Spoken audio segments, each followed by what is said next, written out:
Okay, welcome everyone after breakfast. So now we are talking about the inhalation technique and inhalation. এটা কি হবে আমাদের total যে ভাইবার জন্য যে ইনহেলেশনের বিষয়ে যত কিছু জানার সব আমরা আজকে ডিসকাস করব এবং এটা প্র্যাকটিক্যাল ওরিয়েন্টেড হবে। আমাদের এখানে অনেকগুলো ডিভাইস আমরা নিয়ে আসছি আজকে। তো প্রথমে আমাদের জানতে হবে অ্যারোডাইনামিক্সটা। তাহলে অ্যারোডাইনামিক্সের ভিতরে যখন আপনাকে প্রশ্ন করা হবে তখন আপনি বলবেন যে অ্যারোডাইনামিক্সে তিনটা জিনিস আছে। সেটা কি কি বলেন, আপনারা বলেন। প্রথম হচ্ছে যে নাম্বার 1 পার্টিকেল সাইজ, হ্যাঁ পার্টিকেল সাইজ, আর নাম্বার 2 ভেলোসিটি অফ ইনহেলেশন, আর নাম্বার 3 হচ্ছে deposition of the drug in the air. এই তিনটা জিনিস আপনাকে জিজ্ঞেস করলে তিনটা বলবেন। বলার পরে যেটা হবে আপনাকে যে কোনো একটার ভিতরে আপনাকে যেতে হবে। যেমন আমরা এখন যাচ্ছি হচ্ছে ভেলোসিটিতে। তাহলে ভেলোসিটির বিষয়ে জিজ্ঞেস করলে আপনি কি বলবেন যে খুব জোরে টানলে কি হয়, ড্রাগটা ওরোফেরিঞ্জিয়াল ডিপোজিশন হয়। কারণ কি খুব জোরে এসে কি হচ্ছে, এটা কত স্পিডে যায়, এটা একটা ইম্পর্টেন্ট প্রশ্ন। কত স্পিডে বের হচ্ছে? 70 mile per hour. 70 mile per hour, হ্যাঁ। তাহলে এটা জোরে টান দিচ্ছেন, তাহলে কি হচ্ছে, ডিপোজিশনটা ওরোফেরিঞ্জিয়াল ডিপোজিশন হচ্ছে। তাহলে আর যদি আস্তে টানে, খুব আস্তে টানে, তাহলে ডিপোজিশনটা কোথায় হচ্ছে? মাউথ ক্যাভিটিতে। তাহলে দেখেন এই যে খুব স্লো, এই যে মাউথ ক্যাভিটিতে ডিপোজিশন হচ্ছে, খুব জোরে ওরোফেরিঞ্জিয়াল ডিপোজিশন হচ্ছে, আর সঠিকভাবে টানলে ডিপোজিশনটা হচ্ছে কোথায়? লাংসে ডিপোজিশন হচ্ছে। এই তিনটা জিনিস আপনাকে বলতে হবে। তখন জিজ্ঞেস করবে যে আপনি কিভাবে টানবেন। এরপরে প্রশ্নটা হবে যে কিভাবে আপনি টানবেন, হ্যাঁ। এই যেমন ধরেন এখানে একটা ট্রাক খুব জোরে আসতেছে 70 মাইল পার আওয়ার্স। তখন কি করতে হবে, সামনে একটা বাঁক আছে, আমাদের বাঁকটা কোনটা? এই যে এই বাঁক, হ্যাঁ। তখন আমরা কি করবো, ঘাটটাকে একটু উঁচা করবো, উঁচা করলে বাঁকটা কমে যাবে। যদি কেউ এইভাবে টানে তাহলে কি হচ্ছে, বাঁকটা বেশি বাঁক হচ্ছে। তাহলে এই ইনহেলেশনটা যাতে ভালো করে হয়, তাহলে প্রথমে যেহেতু একটা স্পিডে জিনিস আসতেছে, যে কোনো একটা স্পিডে যখন গাড়ি একটা বাঁক নেয় তখন কি হয়, গাড়িটা গতি কমিয়ে দেয়, কারণ জোরে যদি গতি ও সহ বাঁক নিতে গেলে হয় গাড়িটা উল্টে যাবে অথবা আইল্যান্ডে বাড়ি খাবে, তাই না? খুব জোরে বাঁক নিতে গেলে দেখবেন যে বিভিন্ন ট্র্যাকে যখন রেসিং হয় তখন ওই গাড়ি উল্টে যায় কোনো সময়, ওই বাঁক নিতে যায়, বা সাইকেলও যে পড়ে যায় পিছলাকে বাঁক নিতে যায়, হ্যাঁ। বাঁকগুলো হচ্ছে খুব ডেঞ্জারাস। তাহলে আমাদের খেয়াল রাখতে হবে, তাহলে আমরা ঘাটটাকে একটু উঁচা করতে হবে, ঘাটটাকে কি করব, একটু উঁচা করতে বলবো। তাহলে তখন কি করবো, এটাকে আমরা যেহেতু খুব জোরে আসতেছে, এটাকে আমার গতিটা কমায় নিতে হবে। গতিটা কি করতে হবে, কমিয়ে ফেলতে হবে। এটা বোঝা গেছে? তাহলে মিটার ডোজ ইনহেলার কি করতে হয়, খুব আস্তে টানতে হয়। মিটার ডোজ ইনহেলার কি করতে হবে, খুব আস্তে টানতে হয়। এরপরে আমরা হয়তো জিজ্ঞেস করবো যে কতটুকু স্পিডে আপনাকে টানতে হবে, তখন এইটা আপনার মাথায় রাখতে হবে। এটা কি জিনিস বলেন তো, এটার নাম কি? আজকে কিন্তু এই ডিভাইসটা নিয়ে ডিটেইলস বলবো আপনাকে। এটার নাম হচ্ছে ইনচেক ডায়াল। এটার নাম হচ্ছে ইনচেক ডায়াল। এই ইনচেক ডায়ালের ভিতরে এখানে আজকে খুব ডিটেইলসে জানতে হবে। আজকে এটা একদম ফিনিশ করে দেব টোটাল এটা সম্পর্কে। এই যে দেখবেন যে বড় এখানে একটা যে ছিদ্র আছে, খুব বড় ছিদ্র আছে, হ্যাঁ, দেখা যাচ্ছে, হ্যাঁ, বড়। এই বড় যে ছিদ্রটা আছে সেটা হচ্ছে যে পিএমডিআই, প্রেশারাইজ মিটার ডোজ ইনহেলার। একটা চিহ্ন দেওয়া আছে, দেখবেন যে এখানে একটা চিহ্ন দেওয়া আছে, এখানে একটা তীর চিহ্ন আছে, এই তীর চিহ্ন বরাবর এখানে পিএমডিআই, প্রেশারাইজ মিটার ডোজের একটা চিহ্ন দেওয়া আছে, এবং এই ছিদ্রটা হচ্ছে বড়। তখন আপনারা কি করবেন, এটা আপনি ডায়াল আছে ভিতরে, এই যে লাল রঙের একটা ডায়াল আছে, হ্যাঁ, আর একটা চুম্বক আছে, ম্যাগনেট। যখন আপনি এরকম বাড়ি দিবেন, দেওয়ার পরে এখানে জিরোতে চলে আসলো, কি ডায়ালটা জিরোতে চলে আসলো। আসার পরে ব্যাস ডায়ালটা আবার সরায় নেবেন, নিয়ে রুগীকে বলবেন যে এবার টানেন, ঠিক আছে? রুগী টানবে, টানার পরে আপনি দেখলেন 90 আছে, তার মানে কি সে আস্তে টানছে, জোরে টানছে, তার মানে সে জোরে টানছে। তাহলে কতটুকু টানতে হবে এখানে? হ্যাঁ, এখানে দেখেন, এখানে একটা ডাটা দেওয়া আছে, আপনারা দেখে বলেন, নকল করলে কোনো সমস্যা নেই। 20 লিটার, তবে এটা হচ্ছে 20 হচ্ছে সর্বনিম্ন, আমরা 30 to 40 পর্যন্ত অ্যাকসেপ্ট করি, ঠিক আছে? তাহলে এবার আমি আবার টানতেছি, তা আপনি বলবেন 20 to 30 লিটার বললে হবে, হ্যাঁ, কারণ একই গতিবেগে টানা কারো পক্ষে সম্ভব না, এত কেউ পারবে না, হ্যাঁ, এত এক্সপেকটেশন করাটা ঠিক, একটা রেঞ্জের ভিতরে দিতে। হ্যাঁ, আমরা 40 পর্যন্ত অ্যাকসেপ্ট করি। তো 20 to 30, ঠিক আছে 20 to 30, তাহলে আবার টানি, এবার কত আসছে, এবার আসছে 35, মোটামুটি ভাবে ঠিক আছে। তখন আপনাদেরকে যখন আমরা টানতে বলবো আপনারা খেয়াল রাখবেন যে আমার ডায়ালটা এক চোখ দিয়ে দেখা যায়, কিন্তু এটা প্র্যাকটিস করবেন দেখবেন এই যে তাহলে 35 মানে 30 to 40 নিচে হলে আমরা এটা, কিন্তু যদি 40 এর উপরে যায় তাহলে কি এটা বেশি জোরে টানছে। তাহলে এইটা দিয়ে আমি কি করি বলেন, হ্যাঁ এটা দিয়ে আমি ট্রেনিং করাই, এটা হচ্ছে ট্রেনিং টুলস। হ্যাঁ অনেকে এটা সম্পর্কে ক্লিয়ার ধারণা নেই, এটা হচ্ছে ট্রেনিং টুলস। এটা দিয়ে আমরা ট্রেনিং করাই যে এইখানে টানলে একটা মিটার দিয়ে আমি, সে যখন বুঝতে পারবে যে এবার টানার পরে এখন টানতেছে, আবার মনে করেন এইবার তার মোটামুটি 30 ভিতরে আছে, আমার কথা বুঝতে পারছেন? তখন রুগী বুঝবে যে আমাকে আসলে কতটুক জোরে টানতে, এটা তো বুঝে না। আপনি বললেন যে এই এত জোরে টানেন কেন, বলে স্যার আমি কেমনে টানবো, তা আরো আস্তে টানেন, তাহলে একদম দেখা গেল এমন আস্তে টানলো, কার এত আস্তে টানেন কেন, কয় তাহলে আরেকটু জোরে টানেন, কয় স্যার আমি, এটা মানে একটা ইন্ডিকেটর, যেমন এটা যেমন দিলে আপনি বলতে পারতেছেন হ্যাঁ আপনি 30-তে টানেন, বুঝা গেল? তাহলে এই ডিভাইসটা থাকলে আপনি তাকে কি করতে পারলেন, যে ট্রেনিংটা করাইতে পারলেন সুন্দর করে। হ্যাঁ তাহলে এই ট্রেনিংটা যখন সে ভালো করে করতে পারবে, আপনি বুঝছেন, যখন ট্রেনিংটা সে ভালো হবে, আরেকটা জিনিস হচ্ছে আপনার কাছে জিনিসটা আছে, হ্যাঁ থাকবে, এখন নাই ভবিষ্যতে ইনশাল্লাহ থাকবে। তো আপনার কাছে যখন জিনিসটা আছে, তখন আপনার একটা কলিগের কাছে জিনিসটা নাই, তখন রোগীরাও দেখবে যে এই জিনিসটা দিয়ে করাইছে, আগে তো কোনো ডাক্তার করায়নি, সো একটা ইমপ্রেশন, এক্সট্রা একটা ইমপ্রেশন আপনার তৈরি হলো। হ্যাঁ যে না, তখন বুঝলো যে না এই ডাক্তারের কাছে এমন কিছু আছে যেটা আমি আগে যে ডাক্তার দেখাইছি তাদের কাছে ছিল না, এবং এটা তো লিগ্যাল অথেন্টিক হইতে, এটা তো আপনার খারাপ কিছু না। তাহলে এটা একটা ট্রেনিং টুলস। তাহলে আমি এখন শিখালাম যে মিটার ডোজ ইনহেলার কত আস্তে টানতে হবে, ঠিক আছে? এর থেকে বেশি আসতে হলে কি হবে, মুখের ভিতরে থেকে যাবে। তাহলে আমাদেরকে সঠিক ডোজে, তাহলে এই প্রশ্নটা আসবে, এই প্রশ্নটা আসবে যখন কোথায়, ওই যে যখন আপনার বলবেন যে ভেলোসিটির ভিতরে এই এতগুলো কোশ্চেন চলে আসবে। এরপরে জিজ্ঞেস করবো যে আর কি কোনো ট্রেনিং টুলস আছে যেটা দিয়ে এটা করা যায়, হ্যাঁ বলবো যে আর কি কোনো ট্রেনিং টুল আছে, বলে হ্যাঁ আছে। সেটা কি, এটা হচ্ছে একটা 2 টোন ট্রেনার। তখন আপনাকে 2 টোন ট্রেনারটা দেওয়া হবে, তা আপনি বলবেন যে কিভাবে টানতে হবে দেখো, তখন আপনি 2 টোন ট্রেনারটা নিয়ে এইভাবে টানটা দেখতে হবে যাতে মনোটোন আছে, সুন্দর একটা শব্দ হয়। অনেকে জোরে টানলে কি হবে, কয়টা শব্দ হচ্ছে, কয়টা শব্দ হচ্ছে, 2টা। তাহলে 2টো শব্দ হলে ফাউল, 2 বাঁশিতে ফাউল। আর অনেকে এইভাবে টানে, এটাও করা যাবে না, মানে এই যে স্কেল ঠিক থাকতে হবে। হ্যাঁ যারা ছন্দ, ইয়েস ছন্দের বিষয় আছে, স্কেল যারা গান করে, যে শিল্পী দুজন এসে বসে আছে, আজকে গান হবে আজকেও। হ্যাঁ তো এখন ওই যারা মনে করেন দেখবেন স্কেলের বিষয় আছে, বলে যে ও স্কেল ওঠানামা করতেছে, মানে একই স্কেলে গাচ্ছে না, তাহলে হবে না। তা আমাদের, আপনারা এটা খেয়াল রাখবেন, এটা প্র্যাকটিস করবেন, এটা আছে না সবার কাছে, এটা প্র্যাকটিস করবেন সবাই করে, ব্যাস এই স্পিডটাই দেখবেন যে যখন এখানে টানবেন এরকম 30 to 40 লিটারে চলে আসে। এই পর্যন্ত ক্লিয়ার? এই বিষয়ে প্রশ্ন থাকলে বলুন। ভেলোসিটি নিয়ে আর কোনো প্রশ্ন আছে? হ্যাঁ এটা হচ্ছে ইনচেক ডায়াল, আর এটা হচ্ছে 2 টোন চেইনার।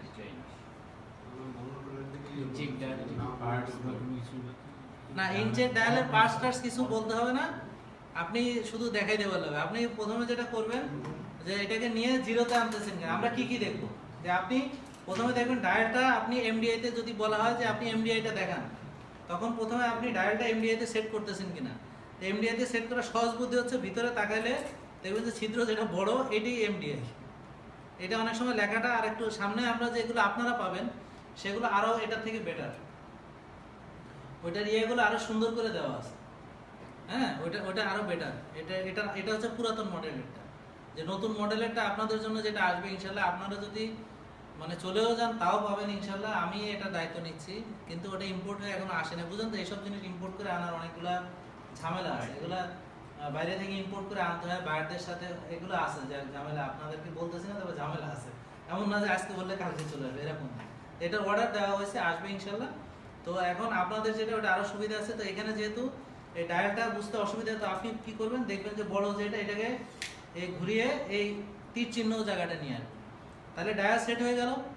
হ্যাঁ, সেট হয়ে যাওয়ার পরে এরপর আপনি এই নিয়ে তারপরে মোটামুটি আস্তে টানবেন, দেখবেন এই যে 30 to 40 মাঝামাঝি থাকলে হবে। ঠিক আছে, এটাই সঠিক। ওকে, তাহলে এটা নিয়ে আর কোনো প্রশ্ন আছে? এটা হচ্ছে যে লালটা হচ্ছে এটা কি ইন্ডিকেটর আর কি, লালটা। আর এটা হচ্ছে ম্যাগনেট, আর এটা হচ্ছে ডায়াল, এটা ঘুরাইতে হয় ডায়াল। হ্যাঁ, ঠিক আছে, রেড ইন্ডিকেটর আর কি, এটা হচ্ছে ইন্ডিকেটর। ঠিক আছে, এটা পারবেন এবার ইনশাআল্লাহ। তারপরে আপনারা একটু যখন ক্লাসের পরে নিজেরা একটু প্র্যাকটিস করে নিন। আর স্টুডেন্ট ট্রেনারটা এটাও পারবেন। তাহলে এই পর্যন্ত মোটামুটি ক্লিয়ার। তাহলে সামনে যাচ্ছি। এবার আসেন deposition of the drug in the airway. যখন আপনি বলবেন যে ডিপোজিশন অফ দ্য ড্রাগ নিয়ে যখন কথা বলা হবে, তখন জিজ্ঞেস করতে পারি যে কোন কোন মেথডে আপনার এটা আছে। তাহলে হচ্ছে একটা হচ্ছে ইনার্শিয়াল ইমপ্যাকশন, মানে কি ভরবেগ। ইনার্শিয়াল ইমপ্যাকশন ভরবেগ, যেগুলো 3 মাইক্রনের বেশি, মাইন্ড ইট 3 মাইক্রন, যে পার্টিকেল সাইজগুলো 3 মাইক্রনের চেয়ে বড়, সেগুলো ভরবেগেই ডিপোজিশন। বুঝলেন না? ভরবেগ এইটা কিন্তু মানে ইম্পর্টেন্ট একটা পয়েন্ট, এটা লিখে রাখতে পারেন। হ্যাঁ, তাহলে এখানে নাই, এটা 3 মাইক্রনের বেশি যেগুলো সাইজ 3 মাইক্রনের চেয়ে বড়, ওরা ভরবেগে ডিপোজিশন। 3 মাইক্রনের থেকে যদি ছোট হয় তখন ওরা ভরবেগে আর ডিপোজিশন নিতে পারে না। ভরবেগের কারণে ডিপোজিশন নিতে পারে না, কারণ জানেন যে ভর কম এখন। হ্যাঁ, বেগ যতই থাকুক ভর কম, বুঝছেন? তাহলে আরেকটা হচ্ছে গ্র্যাভিটেশনাল সেডিমেন্টেশন। তারপর হচ্ছে যে কি ব্রাউনিয়ান ডিফিউশন, এটা আসলে অ্যাকচুয়ালি ডিফিউশনের মাধ্যমে হচ্ছে। এবং gravitational sedimentation, this is very important. তখন জিজ্ঞেস করবো যে গ্র্যাভিটেশনাল সেডিমেন্টেশন বলতে কি বোঝাচ্ছেন আপনারা বলেন তো? গ্র্যাভিটেশনাল সেডিমেন্টেশন, ইয়েস, মানে আপনি যে ভিতরে নিয়ে যখন ড্রাগ পার্টিকেল যখন দম আটকে রাখার কথা কেন হচ্ছে, হ্যাঁ, অথবা প্রশ্নটা এভাবে আসছে যে কেন দম আটকে রাখবেন। আপনি যখন ওই যে ইনহেলারে যাবেন, যে বলবেন যে 10 সেকেন্ড আমি দম ধরে রাখবো, তখন হয়তো প্রশ্ন করলো যে কেন দম ধরে রাখবো, তখন বলছে গ্র্যাভিটেশনাল সেডিমেন্টেশনের জন্য, টাইম বাই করার জন্য। গ্র্যাভিটেশনাল সেডিমেন্টেশনের জন্য যে টাইমটা দরকার, সেই টাইমটা পাওয়ার জন্য আমরা দম আটকে রাখি। দেখবেন যারা সিগারেট খায় ওরা খুব সুখ টান দেয়। ভাই সুখ টানে কে কে আছেন এখানে? যাকে এক্সপোজ করতেছি না, আমি চেহারা দেখে বুঝতে পারতেছি। তো যাই হোক, টান দেওয়ার পরে দেখবেন যে ভিতরে রেখে দিছে, তারপর আস্তে আস্তে, তার মানে কি হয়েছে, ভিতরে কি নিকোটিন ভালো ডিপোজিশন হওয়ার জন্য সে কি করছে, সময় দিচ্ছে। যত বেশিক্ষণ, তাহলে আমরা রোগীকে সহজভাবে বলি যে আপনি ওষুধটা নিয়ে যতক্ষণ ফুসফুসের ভিতর ধরে রাখতে পারবেন তত ভালো ওষুধটা আপনার লাংসে ডিপোজিশন। এই কথাটা সত্যি। এই জন্য আমরা বলতেছি কোনো রোগী যদি 10 সেকেন্ডের বেশি যদি আটকে রাখতে পারে, আটকে রাখবে। যত বেশিক্ষণ আটকে রাখতে পারে সে তত ভালো ড্রাগ ডিপোজিশন হবে। তবে সত্যিকার অ্যাজমা রোগীরা অত বেশিক্ষণ পারে না, বুঝতে পারছেন? যারা সত্যিকার অ্যাজমা রোগী, আর আপনি তো এটা ভালো রোগীরা দেবেন না, নিশ্চয়ই অ্যাজমা রোগীরা দেবেন, ওরা পারে না। এই জন্য ওদেরকে বলতে হবে যে 10 সেকেন্ড অন্তত দম আটকে রাখতে। এইখান থেকে অনেক কোশ্চেন আসবে। এরপরে আমি হয়তো প্রশ্ন করবো যে ধরেন রোগী দম আটকে রাখতে পারতেছে না, সেক্ষেত্রে আপনি কি করবেন? এখন বলেন যে এই প্রশ্ন, হ্যাঁ, আপনার রোগী দম আটকে রাখতে পারতেছে না, তখন আপনি তাকে কোন ডিভাইসটা দিবেন? এক্সিলেন্ট, স্পেসার দিবেন। হ্যাঁ, আচ্ছা, যারা স্পেসার বলছেন আমি খুশি হয়ে গেছি। যারা ফেস মাস্ক বলছেন তাদের ব্যাপারে একটা কথা আছে, আপনি ভাইভাতে এমন কোনো কথা বলবেন না নিজের ফাঁদে নিজে পড়ে যান। দেখেন আমি এবার, আপনি বলছেন ফেস মাস্ক, কে বলছেন? আপনি বলছেন। এবার বলেন ফেস মাস্ক যে আপনি ব্যবহার করবেন, কেন বলতেছেন এখানে ফেস মাস্ক ব্যবহার করবেন? আপনি মনে করেন যে, হ্যাঁ, আমি তো বাচ্চার কথা বলিনি, কথা বুঝতে পারছেন না? তো তাহলে দেখেন আমি দম আটকে রাখতে পারতেছি না, হ্যাঁ, আচ্ছা, বাচ্চারা কি দম আটকে রাখতে পারে? তাহলে এখানে বাচ্চাদের দম আটকে রাখার কথা আসলো কেন? এবার দেখছেন নিজের ফাঁদে যে পড়তেছেন। তার মানে যখনই আপনি বলেন ফেস মাস্ক, তখনই বলবো যে আপনি তো তাহলে দম আটকানোর মানেই বুঝেন। তাহলে আপনি বললেন যে বাচ্চা, তাহলে বাচ্চার দম কেন আটকে রাখবে? আর বাচ্চা কি দম আটকে রাখতে পারবে? তাহলে দুটো জিনিস আমি পেয়ে গেলাম। আপনার প্রশ্ন যদিও যাই করছেন সেই জন্য আপনাকে ধন্যবাদ, কারণ লার্নিং হচ্ছে এখানে বড় বিষয়। আপনি এম্বারেসড হওয়ার কিছু, আপনি লার্নিংটা বড় বিষয়। যেমন এখানে দুটো জিনিস আছে, একটা হচ্ছে বাচ্চা আর একটা হচ্ছে ইমার্জেন্সি। এই দুই ক্ষেত্রে আমরা কি করব? টাইডাল ব্রিদিং করাবো। যেহেতু রুগী দম আটকে রাখতে পারতেছে না, তাহলে তাকে একটা চাপ দিয়ে কি করবে 5 বার।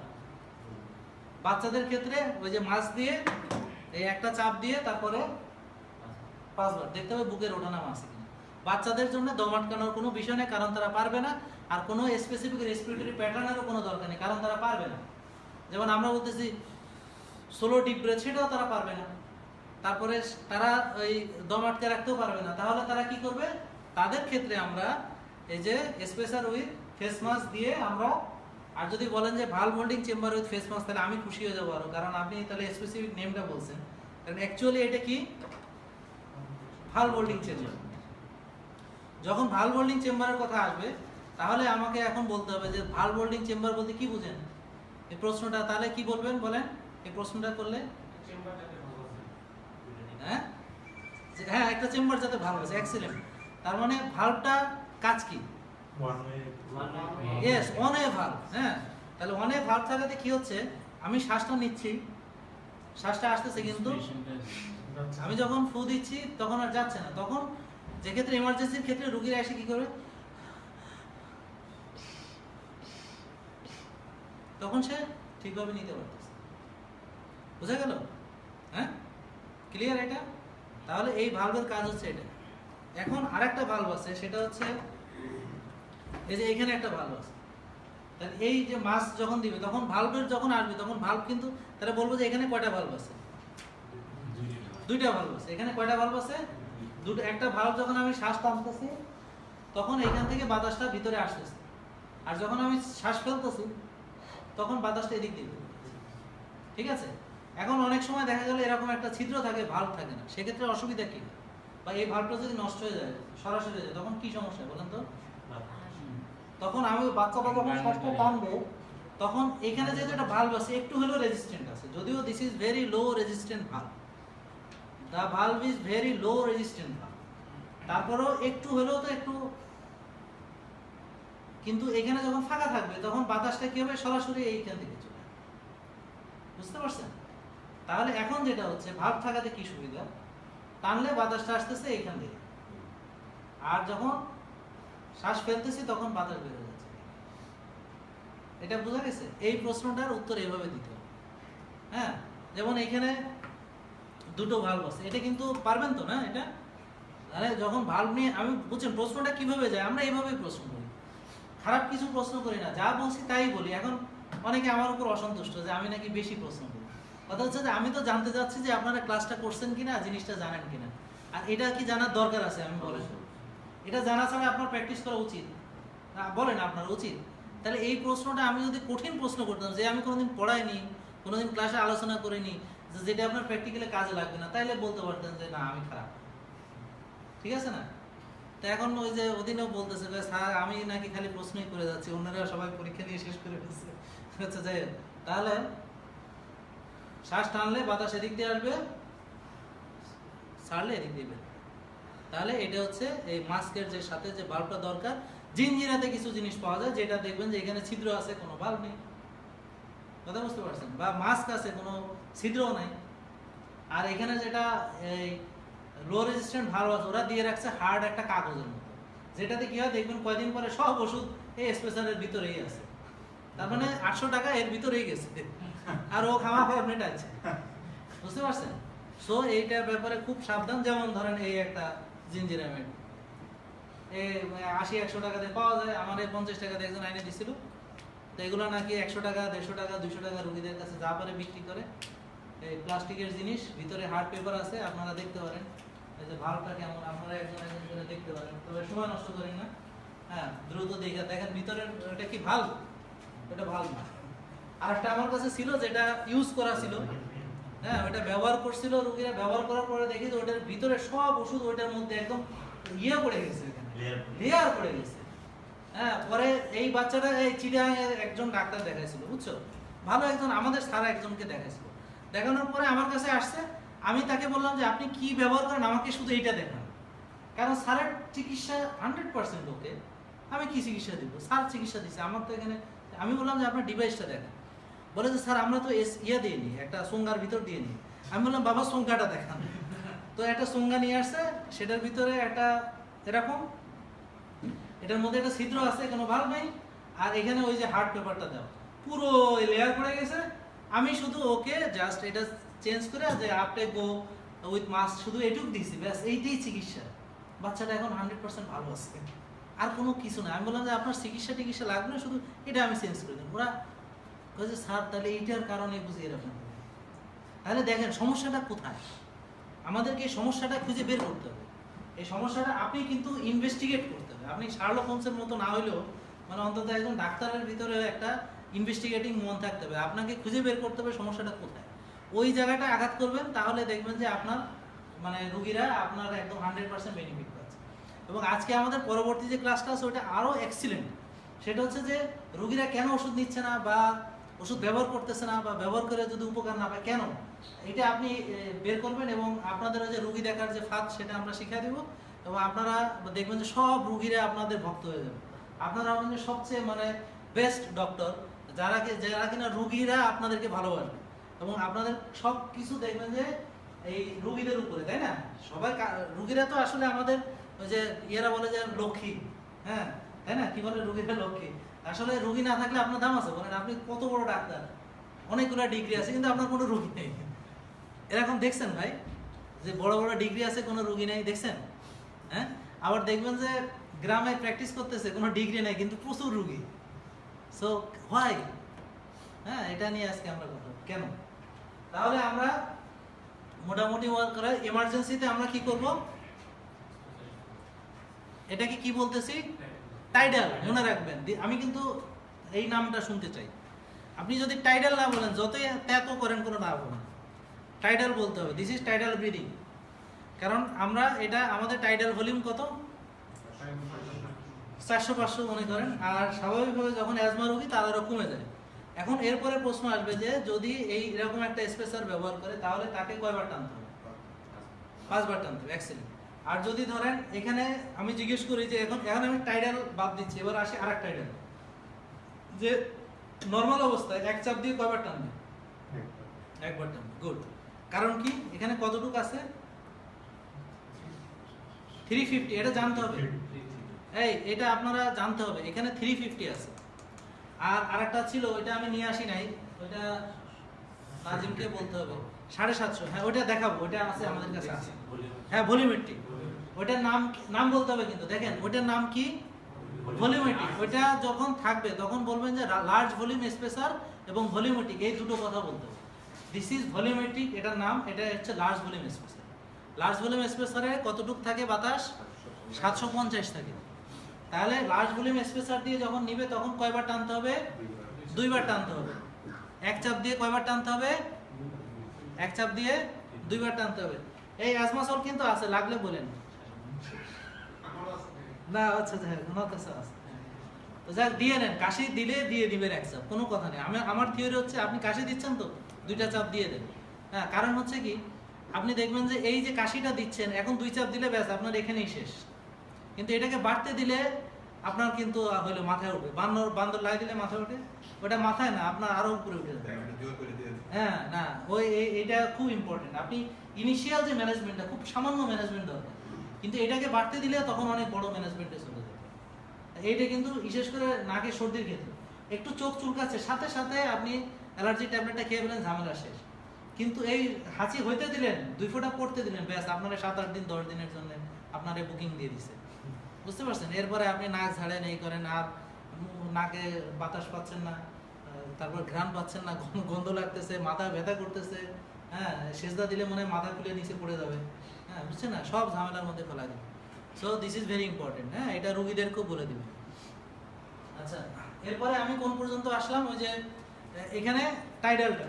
তাহলে এইসব ক্ষেত্রে আপনি এক চাপ দিয়ে একবার টানবেন। আচ্ছা, ঝাঁকিটা কি? ঝাঁকিটা একটু বলেন তো। প্রতিবার চাপার আগে ঝাঁকাইতে হবে। তাহলে প্রতিবার চাপার আগে কি করতে হবে? ঝাঁকাইতে হবে। কয়টা ঝাঁকি দিব আমি? 5টা ঝাঁকি দিলেই হবে। হ্যাঁ, 3 থেকে 5 বার দিলে কোনো সমস্যা। আচ্ছা, তাহলে একটা ঝাঁকি দিয়ে আরেকটা ঝাঁকি দিতে আমি কতক্ষণ অপেক্ষা করব? Minimum 30 second. তবে আমরা ইউজুয়ালি 1 মিনিট। আমরা কি করি, 1 মিনিট পরে একটা চাপ দিয়ে 1 মিনিট পরে আরেকটা চাপ। এটা মনে থাকবে। তাহলে এই কোশ্চেনগুলোই করা হবে, এর বাইরে দেখবেন কোশ্চেন হবে না। তাহলে একটা চাপ দিয়ে আরেকটা চাপ দিতে কতক্ষণ ওয়েট করতে হবে? 1 মিনিট। আপনি বলবেন 1 মিনিট, হ্যাঁ 1 মিনিট, তবে মিনিমাম 30 সেকেন্ড। যদি তখন জিজ্ঞেস করি তাহলে মিনিমাম কত, তখন বলবেন 30 সেকেন্ড। তা আপনি 1 মিনিট বলে বসে থাকবেন, আরেকটা প্রশ্ন আসবে, তখন আপনি ওটাও অ্যান্সার করবেন। তাহলে মানে বুঝছেন, তখন দেখবেন যে আপনারই বেনিফিট হচ্ছে, হ্যাঁ। তা আপনি একবারে বলে দিবেন না, আপনি চুপ করে বসে থাকবেন। আবার আরেকটা বললে তখন বলবেন যে 30 সেকেন্ড, হ্যাঁ বলবেন। আরেকটা প্রশ্ন পারলেন, তাহলে দুটো প্রশ্ন পারলেন আপনি। কথা বুঝতে পারছেন? তাহলে ওখানে দেখা গেল যে ওই আমরা সব বেশি কোশ্চেন করার তো ইয়ে থাকে না, সময় থাকে না। এটা একটা টেকনিক শিখেলাম আর কি। তো দেখা গেল 7-8টা বেশি তো কোশ্চেন করা যায়, টাইমের বিষয় আছে। তা আপনি তো বসে থাকবেন, আপনার আগ বাড়ায় বলার দরকার কি? আরেকটা কোশ্চেন আসলে আরেকটা অ্যান্সার করবেন, তাহলে এভাবে আপনার কোশ্চেন কমে গেল। তা আপনি ধরেন 10-এর ভিতর 10 পেলেন, 10টা কোশ্চেন আনসার করবেন, হ্যাঁ সবগুলো আনসার করবেন। এখানে সবগুলো আনসার করলে একদম 50-50 পাবেন, হ্যাঁ। গতবার শিএফ ভাই পাইছে 50-50। ওনারা অনেক চেষ্টা করছে, এক্সামিনাররা কোনোভাবে নাম্বার কম দিতে পারে না, তো পরে সব নাম্বার দিয়ে দিছে কি করে, হ্যাঁ। তো সুযোগ আছে আমাদের এখানে, অঙ্কের মতো নাম্বার, কোনো ঝামেলা নেই। আচ্ছা আপনাদের মনে হয় রেজাল্ট আনা দিছে বলতে, আপনারা খেয়াল করেন? আচ্ছা রেজাল্ট আছে, দেখে নিন রেজাল্ট আছে, টেনশন ঢুকিয়ে দিলাম। আচ্ছা ওকে, এরপরে হচ্ছে তাহলে চাপের বিষয়টা হইলো। এখন প্রশ্ন আসবে যে আপনি যখন বলবে তখন বলবে যে 1 মিনিট কেন ওয়েট করবো, এই উত্তরটা বলেন। ইয়েস, হ্যাঁ গুড। একটা হচ্ছে দুটো জিনিস আপনি বলুন স্যার এখানে দুটো বিষয়। এক হচ্ছে যে আমি যে এই যে একটা চাপ দিলাম, চাপ দেওয়ার পরে এটা একটা ডি অ্যারেঞ্জমেন্টের ভিতরে চলে গেছে, তাহলে এই ড্রাগসটাকে একটা সেটেল দেওয়ার জন্য একটু সময় দেওয়া দরকার, হ্যাঁ এটা একটা। আর একটা হচ্ছে কি বলবেন যে আমি যে ড্রাগটা ব্যবহার করলো রুগী, তাহলে ওটাকে কাজ করার জন্য কিছু সময় দিতে হবে। যেমন আমি যদি সালবিউটামল ব্যবহার করি, তাহলে সালবিউটামলটা যে ওর যে অ্যাকশনটা করবে তার জন্য সময়, তাহলে এই দুটো কারণে হচ্ছে আমাকে 1 মিনিট ওয়েট করবে। ওকে, তাহলে এটা গেল, এটা ক্লিয়ার? হ্যাঁ প্রশ্ন, ইয়েস প্রশ্ন আজকে সকল প্রশ্নের আনসার করো। হ্যাঁ চকলেট তো চলে আসছে, আমি ওই প্যাকেটটা আনতে ভুলে গেছি। কেউ একজন নিয়ে আসতে পারে, যে ওই যে রুমা আছে ওইখানে, হ্যাঁ গিয়ে নিয়ে আসা। ওই রফিকার রুমে আছে, ওই যে একটা ব্যাগ আছে, নিয়ে আসেন। ও যাচ্ছে রেজাল্ট দেখতে, আর হচ্ছে চকলেট আনবে। আচ্ছা ওকে, যাক সমস্যা নেই। হ্যাঁ পিয়ালের কি প্রশ্ন? মানে একজন পেশেন্ট আসলো যে এটা নেয়, মানে আমাদের এখানে আগে আসে নাই, তো ওনাকে বলছি এটা নিয়ে দেখান কিভাবে। উনি ইনহেলারের ভিতরে লাগাইছে, স্পেশালটা অ্যাডজাস্ট করে চাপ দিছে, চাপ দিয়ে এটা রেখে দিছে। আচ্ছা অনেকক্ষণ ধরে রেখে দিছে, দেখতেছে। পরে 30 সেকেন্ড রাখার পরে আবার টানতেছে। আমি বললাম এই রাখলেন কেন? বলতেছে ড্রাগটা চাপ দিছি, ভালো করে আসুক, বিন্দুদের সময় তো সময় লাগে না, তারপরে নিছে। যে এটা তো 1 মিনিটের ভিতর থেকে তো বাতাস বের হবে, যখন টানবো তখন। গুড, এটার জন্য আমাদের একটা স্লাইড আছে, আমি জানি না এখানে আছে কিনা। এখানে আনসার এখানে আছে, এই যে এইটা। তাহলে আমি এক চাপ দিলাম, হ্যাঁ ঝাঁকে একটা চাপ দিলাম, একটা চাপ দিলে দেখেন কতটুকু ড্রাগ ডিপোজিশন হচ্ছে। মানে পরপর 2টা চাপ দিলাম, পরপর 3টা চাপ দিলাম, তাহলে দেখা গেল যে আমি, বুঝতে পারছেন অনেকে কি করে, দুটো চাপ একসাথে দেয়। হ্যাঁ দুটো চাপ একসাথে দেয়, একটু হেল্প করেন ভাই, আপনি নিয়ে ডিস্ট্রিবিউশন করে দেন, সবারই একটা একটা দেন, ওরা 3টা দেন। হ্যাঁ হ্যাঁ পারিশ্রমিক ওটা অসুবিধা নেই, ও যে নিয়ে আসছে না। হ্যাঁ আচ্ছা, তাহলে দেখেন যদি একদম সঙ্গে সঙ্গে দিত তাহলে ডিপোজিশনটা এইভাবে হতো, ভালো হতো। আর যদি 5 সেকেন্ড দেরি দিতে যায়, 10 সেকেন্ড আর 20 সেকেন্ড, আর তো 30 সেকেন্ড দেরি করছে, ও আশা করি কিছু তেমন নাই। বুঝতে পারছেন, পুরো সব এত সেটেল হয়েছে যে ও আর মানে টানার সময় আর কিছু পাবে না। তাহলে এই প্রশ্নের অ্যান্সার হচ্ছে এই স্লাইড। হ্যাঁ, এবং এটা কিন্তু অথেন্টিক একটা ডাটা, বুঝতে পারছেন?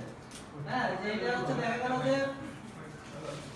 এই যে আপনার 0.2, 0.4, 0.6, 0.8, হ্যাঁ 1, এটা হচ্ছে যে কতটুকু ড্রাগ আপনার ডিপোজিশন, বুঝতে পারছেন? তাহলে রেসপিরেটর ড্রাগ যে পার্টিকেল সাইজ কতটুকু ডিপোজিশন হচ্ছে, আর এটা হচ্ছে যে এক চাপ দিলাম, পরপর 2 চাপ দিলাম, পরপর 3 চাপ দিলাম, চাপ দিয়ে সঙ্গে সঙ্গে নিলাম, 5 সেকেন্ড দেরি করলাম, 10 সেকেন্ড দেরি করলাম, 20 সেকেন্ড। তাহলে সবচেয়ে ভালো হচ্ছে এক চাপ দিবেন এবং সাথে সাথে নেবেন, তাহলে সবচেয়ে ভালো ডিপোজিশন।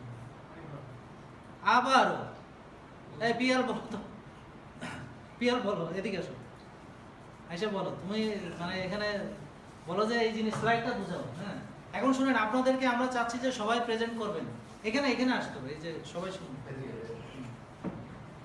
আমরা চাচ্ছি কি আপনারা নিজেরা এগুলো প্রেজেন্ট করতে হবে। হ্যাঁ সবাই প্রেজেন্ট করবেন। এই যে টিচার আসছে, বলেন। আচ্ছা, মানে আমি একটু সহজভাবে বোঝাই যে একটা পেশেন্ট আসছিল, জনকে দেখানো হয়েছে যে এটা কিভাবে ব্যবহার করেন আপনি। উনি আগে থেকে নিত, এটা আমাদের এখানে আগে আসে নাই। তো উনি এটার ভিতরে ইনহেলার লাগে চাপ দিছে, চাপ দেওয়ার পরে এই ডিভাইসটা রেখে দিয়েছে এখানে প্রায় 20 থেকে 30 সেকেন্ড উনি ওয়েট করতেছে, দেখতেছে যে, তারপরে উনি লাগায় দিচ্ছে। তো জিজ্ঞেস করলাম যে আপনি 20-30 সেকেন্ড এখানে রেখে দিলেন কেন? বলতেছে একটু সময় দিলাম, ওষুধটা নিচ্ছি, ডিপোজিশন হতে তো সময় লাগে, আর একটু ভালো করলে মানে একটু সময় দিলে একটু ভালোভাবে আসতো। তো কিন্তু কথা হচ্ছে যে উনি যে 30 সেকেন্ড পরে নিল, তো এই স্লাইডে দেখানো হচ্ছে যে উনি যদি সাথে সাথে নিত, চাপ দেওয়ার সাথে সাথে, তাহলে ডিপোজিশনটা ভালো হতো। যদি 5 সেকেন্ড দেরি করতো তাহলে আরেকটু কম হতো, 10 সেকেন্ড দেরি করলে আরেকটু কম, 20 সেকেন্ড দেরি করলে আরেকটু কম। তার মানে 30 সেকেন্ড পরে উনি নিছে কি, এখানে কিছুই পায়নি, তেমন কিছু না। তো জিনিসটা হচ্ছে এটাই যে অন অ্যাকচুয়েশনে মানে এক চাপ দিব, তারপরে একবার টান দিব, তাহলে আমার ডিপোজিশনটা ভালো হবে। দুইবার নিলে আরেকটু কম হবে, মানে সাথে সাথে অনেকে 2 চাপ ঠাস ঠাস করে 2 চাপ 3 চাপ দিয়ে দেয়, ওটা হচ্ছে এক চাপ দিব, একবার টান দিব সাথে সাথে। যে ডিলে করলে অনেকে মনে করে যেহেতু ওয়ান ওয়ে ভালভ, আমি চাপ দিলাম ওষুধ তো ভিতরেই থাকতেছে, যত দেরি করে নিব ওষুধটা তত আস্তে আস্তে বেশি নিতে পারবো, কিন্তু এই ধারণাটা ভুল। মানে এটাই হচ্ছে এই স্লাইডের ব্যাখ্যা। বোঝা গেছে? তাহলে এক চাপ একটা এক্সিলেন্ট, সবাই একটু তালি দাও। খুব ভালো, ওর ট্রেনিং করায়, তো ওর প্রেজেন্টেশন ভালো। তো এই জন্য আমরা চাইবো যে সবাই আপনারা এরকম ট্রেনিং করাবেন, এবং এই জিনিসটা আপনারা এই যারা আপনাদের সাবঅর্ডিনেট আছে তাদেরকে নিয়ে প্রোগ্রাম করে এটা সবাই ভিতরে ছড়ায় দিবেন, ঠিক আছে? তাহলে আমরা কোন পর্যন্ত আসছিলাম? এই ডিপোজিশন, ঠিক আছে? তাহলে এবার অনেকে বলে যে নেবুলাইজার, অনেকে বলে যে নেবুলাইজার, অনেকে বলে যে এমডিআই স্পেসার, আবার আছে ডাইপোডার ইনহেলার। এখন আমাদের কাছে রোগীরা এসে জিজ্ঞেস করে যে কোনটা ভালো। এখন আপনাদেরকে আমার প্রশ্ন যে কোনটা ভালো সেটা বলুন। এমডিআই স্পেসার, কারণ দেখা যাচ্ছে যে এমডিআই স্পেসারের সবচেয়ে ভালো ড্রাগ ডিপোজিশন হচ্ছে। বোঝা গেল? এই স্লাইডটাতে বোঝা গেল যে এই যে শুধু এমডিআই তে 9% ড্রাগ ডিপোজিশন হচ্ছে, এমডিআই উইথ স্পেসারে 15% ড্রাগ ডিপোজিশন হচ্ছে, আর নেবুলাইজার হচ্ছে 12%, আর হচ্ছে ডিপিআই তে হচ্ছে 13%।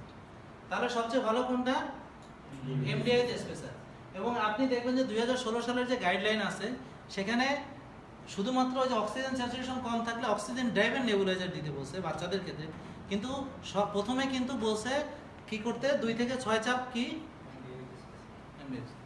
এবং আমি আপনাকে স্পেসিফিক বলছি, আপনার প্রশ্নের উত্তরটা পাইছেন তো না? এরপরে 20 মিনিট পরে আবার রিপিট করুন, 20 মিনিট পরে আবার রিপিট করুন, 20 মিনিট পরে আবার রিপিট করুন, এরপরে ইমপ্রুভ না হলে হাসপাতালে নিতে হবে, ঠিক আছে?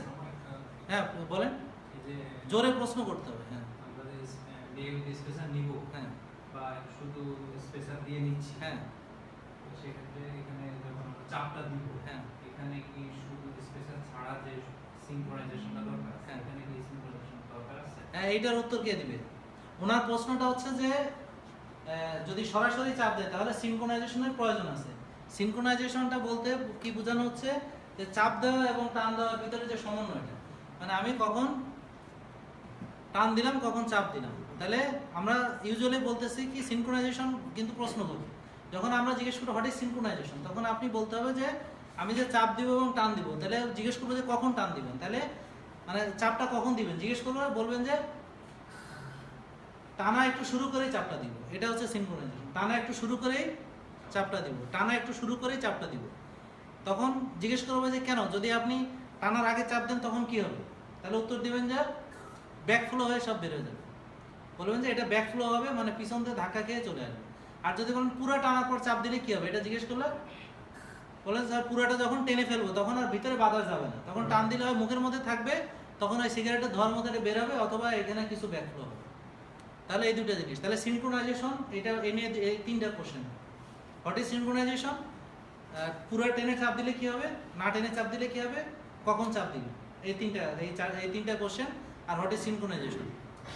আর উনি বলতে যাচ্ছে যে স্পেসারে দিলে সিনক্রোনাইজেশনের দরকার আছে কিনা বলেন। কোনো দরকার নাই, এটা তো আমার স্পেসারের বেনিফিটের ভিতরে একটা বেনিফিট হচ্ছে যে সিনক্রোনাইজেশন লাগবে না।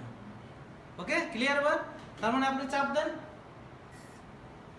টান দেন, সুবিধা হচ্ছে এটা যে এখানে সিনক্রোনাইজেশন লাগে না, কারণ আপনি এটার সুবিধাটাই হচ্ছে যে সিনক্রোনাইজেশন লাগবে না বলে এটা দেওয়া হচ্ছে। তাহলে খুব ধন্যবাদ কোশ্চেনের জন্য। ওনারা চকলেট দেন, ধরেন সরি সরি সরি সরি টোকা নিতে হবে, এটা একটা ব্যায়াম হবে। হ্যাঁ আসলে হয়েছে কি একটানা বসে থাকতে কষ্ট লাগে, যে আরেকজন দেখেন না কেমন করতেছে মোছামুছি, না মোছামুছি করা যাবে, আপনি ওইটা দাঁড়ান কোনো সমস্যা নেই, আপনি ওইটা দাঁড়ান আপনি দাঁড়ায় একটু ইজি হবে। হ্যাঁ একটু মাজা একটু ঘুরাই নেন, আসলে একটানা বসে থাকা সাইন্টিফিকও না। আমরা এই জন্য কিছুক্ষণ পর পর দাঁড়া করা যাবো সবাই, যদি মাইন্ডে না নেন। আবার আমার কান ধরে দাঁড়া করা না, কান ছাড়া কান ধরে দাঁড়া করা। তাহলে এই প্রশ্নের আনসারটা পাইছেন তো? এরকম একটা কোশ্চেন করতে পারে যে তাহলে স্পেসার দিলে কি আপনার সিনক্রোনাইজেশন দরকার আছে? তাহলে দরকার নেই, খুব ভালো। এরপরে আসেন, এখানে এই স্লাইড থেকে দুটো জিনিস, এই স্লাইডটা থাকবে পরীক্ষার হলে, থাকে বলবে যে এটা বুঝান তো কি বলা আছে। তখন আপনি বলবেন কি যে এটা হচ্ছে ডিভাইসে ডিপোজিশন হচ্ছে, কোনটা? এই যে এটা, এই কালারটা। ওখানে কালারটা আরো সুন্দর করে দেওয়া যাবে, যেমন এটা হচ্ছে যে লাংসে ডিপোজিশন হচ্ছে 9%, 15%, 12%, 13%। এখানে ডিভাইসে ডিপোজিশন হচ্ছে যে সামান্য এতটুকু, এখানে ডিভাইসে ডিপোজিশন অনেক বেশি, এখানে ডিভাইসে ডিপোজিশন হচ্ছে অনেক বেশি, এখানে ডিভাইসে ডিপোজিশন অনেক কম। তাহলে এটা হচ্ছে কি ড্রাই পাউডার ইনহেলার এটা। তাহলে ডিভাইসের সবচেয়ে বেশি ডিপোজিশন হচ্ছে কোথায়? এমডিআই টু স্পেসারে দেখা গেল ডিভাইসে প্রচুর ডিপোজিশন হচ্ছে। আর যদি এমডিআই দিয়ে তাহলে বেশি ডিপোজিশন হচ্ছে কোথায়? ওরোফেরেঞ্জিয়াল ডিপোজিশন, মানে মুখের ভিতর গালের ভিতর থেকে যাচ্ছে। এই জিনিসটা ভেরি ভেরি ইম্পর্টেন্ট। কেন বলেন তো, দেখি কার বুদ্ধি আছে। Yes, excellent. এটা হচ্ছে যে আমরা যখন জিজ্ঞেস করব, প্রশ্নটা থাকবে এরকম যে আইসিএস ব্যবহারের লোকাল সাইড এফেক্টগুলো কি কি হয়। তখন আপনি বলবেন যে আইসিএস ব্যবহারের লোকাল ব্যবহার সমস্যা হলো ক্যান্ডিডিয়াসিস হয়, ওরাল থ্রাশ হয়, এটা হচ্ছে যে লোকাল সাইড এফেক্ট। ঠিক আছে? তখন এই ক্ষেত্রে আমাদের করণীয় কি? তখন প্রশ্ন করবে এই ক্ষেত্রে করণীয় কি? কথা দুটো জিনিস করণীয়। এক হচ্ছে যে আমি রোগীকে বলবো যে ব্যবহারের পরে কুলি করতে, তবে এইসব রোগীকে অবশ্যই আমরা এমডি স্পেসার দিয়ে ব্যবহার করতে বলবো। তাহলে স্পেসার ব্যবহার করলে ড্রাগটা বেশি ডিপোজিশন হবে স্পেসারের ভিতরে, রোগীর মুখে ডিপোজিশন কম হবে, তারপরেও যদি একটু কুলি করে গড়গড়া করে তাহলে আর কোনো সমস্যা হবে না। তাহলে এটা হচ্ছে সঠিক অ্যান্সার, 100-এ 100। বুঝতে পারছেন? তাহলে ঠিক এভাবে আনসার দেবেন, সুন্দর করে বলবেন।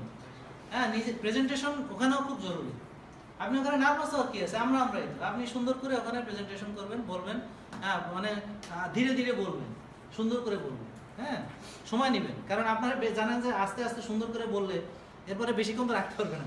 আর অনেকে আছে হড়বড় করে বলে ফেলে, তাহলে ওরা প্রশ্ন করার বেশি সুযোগ থাকে। ধরেন একটা প্রশ্ন পারলেন না, তাহলে তো নাম্বার কমে গেল, বুঝলেন না? তো এই জন্য খুব সুন্দর করে ধীরে ধীরে। আর এখানে ইম্পর্টেন্ট হচ্ছে এই যে ডিপোজিশনটা ড্রাগস কোথায় আছে। আর একটা ইম্পর্টেন্ট হচ্ছে যে এখানে এমডিআই উইথ স্পেসারকে সুপিরিয়র দেখানো হয়েছে। দুটো জিনিস এখানে দেখা গেল, সবচেয়ে ভালো হচ্ছে এমডিআই উইথ স্পেসার, আর সবচেয়ে মানে ড্রাগ ডিপোজিশন সবচেয়ে বেশি হচ্ছে এমডিআই সরাসরি নিলে। কারণ সরাসরি মুখে নিলে কি হবে, সব মুখের ভিতরে বেশি ডিপোজিশন। তাহলে আপনি লাংসে যা আছে মাত্র 9-10%, আর বাকি সব বেশিরভাগ 80% ডিপোজিশন হচ্ছে মাউথ এবং ওয়েভিংসে। এই কারণে কি হবে, সাইড এফেক্টটা বেশি হয়। তাহলে সাইড এফেক্টটা কি হয়, এই যে মুখ থেকে অ্যাবজর্পশন দেখবেন যে আপনি নেওয়ার পরে, আপনি যখন এটা নেওয়ার পরে একটু গা কাঁপে কি, একটু হালকা কি ট্রেমর হয়, আপনি বুঝেন না, কারণ উনি অনেকদিন ধরে নিতে নিতে এটা ইয়ে হয়েছে। কিন্তু আমি নিলে বা আপনি নিলে দেখবেন একটু কেমন গাটা কাঁপে। হ্যাঁ ঠিক আছে, খেয়াল আছে? এটা দেখবেন একটু ট্রেমর হয়, ফাইন ট্রেমর হয়। এই ফাইন ট্রেমরটা কেন হচ্ছে বলেন তো? সিস্টেমিক সাইড এফেক্ট হচ্ছে। সিস্টেমের সাইড এফেক্ট কি হচ্ছে, কি হয়, এটা মূল মেকানিজমটা জানতে যাচ্ছে। এটা কি বিটা কি অ্যাগনিস্ট, তাহলে বিটা রিসেপ্টরের সঙ্গে কি হচ্ছে, বাইন্ড করতেছে। বিটা রিসেপ্টর লাংসের বাইরেও কি স্মুথ মাসেলে থাকে, লাংসের স্মুথ মাসেলে তো থাকে, এছাড়াও স্কেলেটাল মাসেল, কার্ডিয়াক মাসেলেও থাকে। সেই জন্য হার্টে একটু পালপিটেশন হইতে পারে। আমি ওদিন একটা রুগীর ইয়া দিয়েছিলাম, খেয়াল করছেন, যে একটা কেস প্রেজেন্টেশন দিয়েছিলাম, ওখানে রুগীর পালস বেশি ছিল। কেন ছিল? ও ওরাল সালবিটামল খায়, যে বলছি না, একটা কেস দিছিলাম না, এই কেসটা দেখেন নাই কেন? আপনারা দেখা উচিত ছিল তো। হ্যাঁ, কেস দেখে ওটার সমাধান কিন্তু আজকে চাইবো, কিন্তু ওটার সমাধান দিতে হবে। আচ্ছা, তাহলে এই স্লাইডটা সম্পর্কে এই দুটো জিনিস ক্লিয়ার এটা? আচ্ছা, এসভিএন মানে কি? Small volume nebuliser. তাহলে জিজ্ঞেস করব লার্জ ভলিউম নেবুলাইজার কি? লার্জ ভলিউম নেবুলাইজার বলতে পারেন? একেবারে বিল্ডিং এর সাথে যেন অক্সিজেনের ইয়ে লাগানো থাকে, ঠিক ওরকম, পুরো ওরকম, মানে কিছু কিছু স্পেশালাইজড হসপিটাল আছে যে ওই খালি ওখানে লাগাইয়া ব্যাস নেবুলাইজ।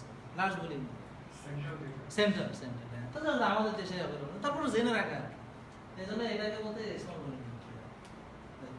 এই এই এই স্লাইডটা থাকবে, এই স্লাইডটা থাকবে, আপনারা জিজ্ঞেস করা হবে যে এটা কি, আপনি কি বলবেন? না না না না, আরে এটা তো পুরোটা একটা প্রেসারাইজ মিটার ডোজ। এটা পার্টস জিজ্ঞেস করবে, আপনি বলতে হবে যে this is canister, this is canister, this is actuator, this is actuator. আর হচ্ছে যে আর ওই যে ক্যাপ থাকে যে ওটার নাম কি, ক্যাপ থাকে হলো দিস ইজ ডাস্ট ক্যাপ। এই যে এখানে ক্যাপ থাকে না, ক্যাপ তো ছিল, এটা কি হয়েছে, এটা হচ্ছে কি ডাস্ট ক্যাপ, এটা কি ডাস্ট ক্যাপ। এই পার্টগুলো জিজ্ঞেস করবে। এবার আসেন, তখন এরপরে জিজ্ঞেস করা হবে যে এবার বলেন এই জিনিসটা কি, রিটেনিং ক্যাপ না কাপ, মানে হচ্ছে যে কাপে আপনি চা খান, এখানে কাপের ভিতরে চা থাকলে সেটা কি চায়ের কাপ, আর যদি কফি থাকে কফির মগ। কফি কি আর চা কাপে খেয়ে পোষায় না। তো স্যার তাহলে এইখানে থাকতেছে কি, এটা হলো রিটেনিং কাপ। রিটেনিং কাপে কি থাকে জানেন, বলতে পারেন কি থাকে? ওষুধ থাকে। গুড। তাহলে এইটা দেওয়ার মানে কি, জমা থাকবে। তা জমা থাকলে কি লাভ হবে? চাপ দিলে বের হবে। তাহলে বের হলে কি হবে? রোগী পাইলে কি লাভ হবে?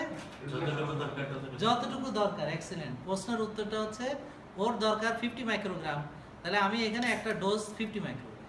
ওর দরকার 100 মাইক্রোগ্রাম, এখানে একটা ডোজ 100 মাইক্রোগ্রাম। তার মানে হচ্ছে যে রিটেনিং কাপটা দেওয়ার উদ্দেশ্য হচ্ছে, এটা যেহেতু মিটার ডোজ ইঞ্জিনিয়ার নাম দিয়েছেন, তার মানে একটা নির্দিষ্ট পরিমাণ ওষুধ এখান থেকে বের হচ্ছে।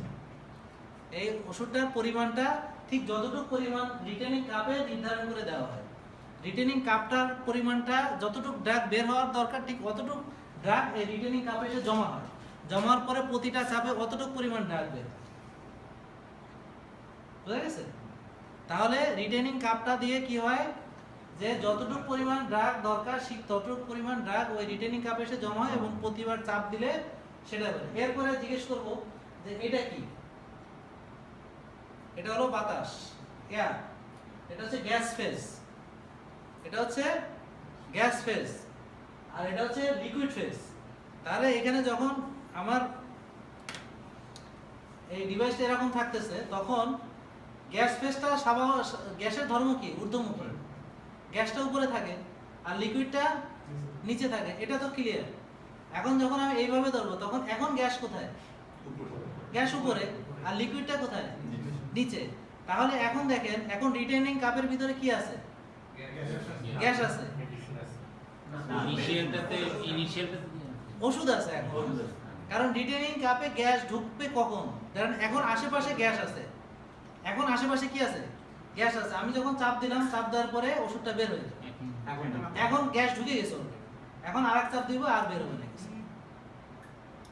কারণ কি, এখন রিটেনিং কাপের ভিতরে যেটা আছে সেটা হচ্ছে গ্যাস, বাতাস। এবার বোঝা গেছে? তাহলে অনেক রোগী উল্টা করে দেয়, উল্টা করে দিলে দেখা গেল তেমন আসে না, কিন্তু একটা দেখবেন ধাক্কা লাগে, মনে হবে যে ঘ্রাণ একটু আসে, মনে হবে যে একটু ওষুধ মনে আসতেছে, কিন্তু আসলে ওষুধ আসে না। এই জন্য আমাদেরকে এইটা ধরতে হবে এইভাবে। হ্যাঁ, এইভাবে না ধরে যদি উল্টো ভাবে ধরি, তাহলে কি হবে, গ্যাস ফেজটা কি হবে, উল্টো ভাবে ধরলে গ্যাস ফেজটা উপরের দিকে চলে আসবে। এক চাপ দিলে ওষুধ বেরোনোর পরে পরবর্তী চাপে গ্যাস ভিতরে, রিটেনিং কাপের ভিতরে গ্যাস ঢুকে যাবে, তখন আবার চাপ দিলে গ্যাসই বেরোবে। এখন যতবারই চাপ দেন ওই গ্যাসই বেরোবে। সরি, হ্যাঁ, আমরা যদি চাপ দিলাম, হ্যাঁ, চাপ দেওয়ার সাথে সাথে তো বাইরে হয়ে গেল একটা, হ্যাঁ, চাপ ছিল, হ্যাঁ, এখন তো এটা তো আবার ফিল হয়ে যেতেছে, তাহলে কেন ঝাঁকাবো? কোনটা? এটা না, সেটাই বলতেছি। যেমন এখন আপনি ঝাঁকাইলেও কিন্তু আবার ওই গ্যাস, হ্যাঁ হ্যাঁ, সেটা বলতেছি। এখন ধরেন দোকান থেকে কিনে নিয়ে আসছেন, এটা শেষ করি, ওইটা ঝাঁকির ইতিহাস তো বলতেছি। তাহলে দোকান থেকে কিনে নিয়ে আসছে, আনার পরে আমি প্রথমে একটু ঝাঁকায় একটা চাপ দিলাম, কিছু বেরোলো না, আবার ঝাঁকায় নিয়ে আরেকটা চাপ দিলে একটু বেরোলো। তার মানে কি, এখন এটাকে কি বলে? প্রাইমিং। তাহলে প্রাইমিংটা কেন করব? কারণ দোকানে কোন অবস্থায় ওষুধ ছিল তো আমি জানি না। তাহলে প্রশ্ন আসবে প্রাইমিং কেন করবে? যে দোকানে যখন ওষুধ থাকে বিভিন্নভাবে থাকতে পারে, তাহলে রিটেনিং কাপের ভিতরে হয়তো বাতাস, এইভাবে বলবেন, রিটেনিং কাপ বলবেন, যে রিটেনিং কাপের ভিতরে হয়তো বাতাস থাকতে পারে, বা হয়তো পুরো রিটেনিং কাপ ভর্তি না থাকতে পারে, রিটেনিং কাপের ভিতরে ওষুধ অল্প থাকতে পারে, অল্প বাতাস থাকতে পারে। তো এই জন্য আমরা প্রথমে ওষুধটা কেনার পরে দুটো চাপ দিয়ে আমি এটাকে প্রাইমিং করে নিই। কথা বুঝতে পারছি? এটাকে আমি কি করব? প্রাইমিং করে নিব। আর ঝাঁকিটা কেন? ওই ঝাঁকিটা হচ্ছে সেটেল করার জন্য। এখন ঝাঁকির বিষয়ে সব ওষুধ কি ঝাঁকানো লাগে? ঝাঁকানো লাগে না। যেমন কিছু আছে সলিউশন ফর্মে, সেটা ঝাঁকানো লাগে না। কিছু আছে সাসপেনশন ফর্মে, সেটা ঝাঁকানো লাগে। যেমন ডিকোমেট যেটা বলছেন, এটা সলিউশন ফর্মে আছে, এই কারণে ওটা না ঝাঁকাইলেও চলে। এখন রুগীদেরকে আপনি বলতেছেন এটা ঝাঁকাইতে হবে, ওইটা ঝাঁকাইতে হবে না। রুগীরা করে কি, আপনি যেটা শিখাবেন অনেক সময় উল্টাটা করে। সে হয়তো যেটা ঝাঁকাইতে নিষেধ করছেন সেটারই ঝাঁকাচ্ছে সারাদিন, আর যেটা ঝাঁকাইতে বলছেন সেটা তো ভুলে গেছে। এই জন্য আমরা কি করব, রুগীদেরকে বলবো যে ঝাঁকান, ঝাঁকাইলে ক্ষতি তো আর হচ্ছে না। হ্যাঁ, এটা হচ্ছে ঝাঁকির ইতিহাস। তাহলে ঝাঁকির কোশ্চেন হচ্ছে কোনটা, ওই যে সলিউশন না সাসপেনশন। তখন আপনাকে বলতে হবে যে সলিউশন ঝাঁকানো লাগে না, সাসপেনশন ঝাঁকাইতে হয়। এটা আপনারা জানেনই, সাসপেনশন ঝাঁকাইতে হয়। সিরাপ যেমন সাসপেনশন ঝাঁকাইতে হয়, সেরকমই একই জিনিস। তাহলে এটা হলো ঝাঁকি, আর এটা হলো নেকি। কোনটা? নেকি হলো যে ওই যে প্রাইমিং। তাহলে প্রাইমিং প্রশ্ন আসলে একটা হচ্ছে যখন কিনবেন তখন প্রাইমিং করবেন। আর কখন প্রাইমিং করবেন? ওষুধটা যদি 7 দিন অব্যবহৃত অবস্থায় থাকে। যদি 7 দিন অব্যবহৃত অবস্থায় থাকে তাহলে প্রাইমিং করতে হবে। তাহলে এই দুটো প্রাইমিং কোশ্চেন হচ্ছে এটা। দেখবেন যে এর বাইরে আপনারা কি ধরবেন, বলেন এগুলোই তো আপনারা এগুলো পারবেন। ঠিক আছে, রোলিং। ঝাঁকুনির সাথে ওষুধটা আসতেছে না, এমনিতেই আসতেছে। কোনটা? এই যে রিটেনিং কাপ। রিটেনিং কাপে আর ওষুধ আসতেছে, এটা হচ্ছে মিউজিক চেয়ার। চিনেন মিউজিক চেয়ার? খেয়েছেন কখন? দেখবেন যে বসে পড়ে একজন, যে এটা হচ্ছে চেয়ার দখল। ধরেন আপনি চাপ দিলেন, ওষুধ বেরোলো, পরবর্তীটা ভিতরে ঢুকে গেল, তাহলে আমরা কেন ওখানে ভ্যাকিউম করে। ঝাঁকিটা তো হচ্ছে সাসপেনশন পরবর্তীতে এই যে ঝাঁকাইলাম, হ্যাঁ, হ্যাঁ। ঝাঁকানোর পরেই তো চাপটা দিচ্ছি। হ্যাঁ। তাহলে ঝাঁকানোতে কি হলো, ওষুধটা একটা ইউনিফর্ম সবগুলো মিশে গেল সুন্দর করে। এখন যেটা ঢুকবে সেটা সঠিক পরিমাণে ঢুকবে। আর যদি না ঝাঁকায় দেন তাহলে তো যা আছে তাই ঢুকবে। বুঝতে পারছেন না? আচ্ছা, যাক, উনি এখন বুঝতে পারছে এবং বুঝে চিন্তা করছে এটা কেন বুঝলাম না। এরকম তো, এটা তো সোজা ছিল। এখন এই স্লাইডটা দিয়ে আমরা তাহলে এই জিনিসটা জিজ্ঞেস করবো, ঠিক আছে? তাহলে আমরা দেখেন কি কি আমরা আলোচনা করলাম। আপসাইড ডাউন আলোচনা করছি। এবার আসেন ডোজ কাউন্টার। এখন বলবো যে হোয়াট ইজ ডোজ কাউন্টার। হ্যাঁ, তাহলে এইসব দেখেন, এই যে এখানে একটা দেওয়া আছে, কি দেওয়া আছে? কাউন্টার দেওয়া আছে। আপনি এক চাপ দিলে একটা ওষুধ বেড়ে যাবে, একটা কাউন্ট কমে যাবে। যেমন এখন আছে 118, এক চাপ দিলাম এখন আছে 117। ঠিক আছে, এভাবে প্রতি চাপে একটা একটা কমে যাচ্ছে। এখন জিজ্ঞেস করা হবে যে ডোজ কাউন্টারটা কেন জরুরি, ইম্পর্টেন্ট, আমাকে বলতে পারবেন কেউ? শেষ হয়ে গেলে একটা লং এক্সিলেন্ট। শেষ হইলে আমরা বুঝতে পারবো, বা শেষ হওয়ার আগে আমাদের আরেকটা ওষুধ যে কিনতে হবে। ধরেন 10টা বাকি আছে, তাহলে রোগীরা আরেকটা ওষুধ কিনে নিয়ে আসবে। 10টা ডোজ বাকি আছে, রোগীরা আরেকটা ওষুধ কিনে নিয়ে আসবে। তাহলে কখন ওষুধটা কিনতে হবে, এটা হচ্ছে একটা কারণ। আর একটা হচ্ছে যে রোগীরা বুঝতে পারবে যে কখন ওষুধটা শেষ হয়ে গেছে। অনেক ক্ষেত্রে দেখা যায় যে ওষুধ শেষ হয়ে গেছে, তারপরও চাপতেছে কিন্তু ওষুধ পাচ্ছে না। আর এটা হচ্ছে যে আমরা কি বলতেছি, এটা হচ্ছে প্রোটেক্টর বা প্রিভেন্টর। এই প্রোটেক্টর যদি দেখা গেল ওষুধ শেষ হয়ে গেছে, রোগীর প্রোটেক্টেড নাই, তখন কি হবে, তার অ্যাটাক হয়ে যেতে পারে, তার কন্ট্রোল চলে যেতে পারে। এই বিষয়টা কি ক্লিয়ার? তাহলে প্রিভেন্টর শেষ হওয়া জানাটা জরুরি। তাহলে শেষ হওয়া জানা যায় কি কিভাবে? এরকম একটা প্রশ্ন যদি করে, তাহলে আপনি কি বলবেন? প্রথম হচ্ছে যে চাপ দিলে আর ওষুধ বেরোবে না, কিন্তু এইটা নিয়ে অনেকে কনফিউশন করে যে আসলে অল্প অল্প বের হয়। তো দেখবেন যে একটা ওষুধ যখন শেষ হয়ে যায় তাও কিছু গ্যাস বের হয়। আপনারা যখন বডি স্প্রে ব্যবহার করেন, বডি স্প্রে যখন শেষ হয়ে যায় তাও দেখবেন যে একটা ফুস করে বাতাস বের হয়, কিন্তু কিছু ঘ্রাণ বেরোয় না। হ্যাঁ, বা অল্প একটু ঘ্রাণও বের হয়, যেটা কিন্তু গায়ে লেগে থাকে না।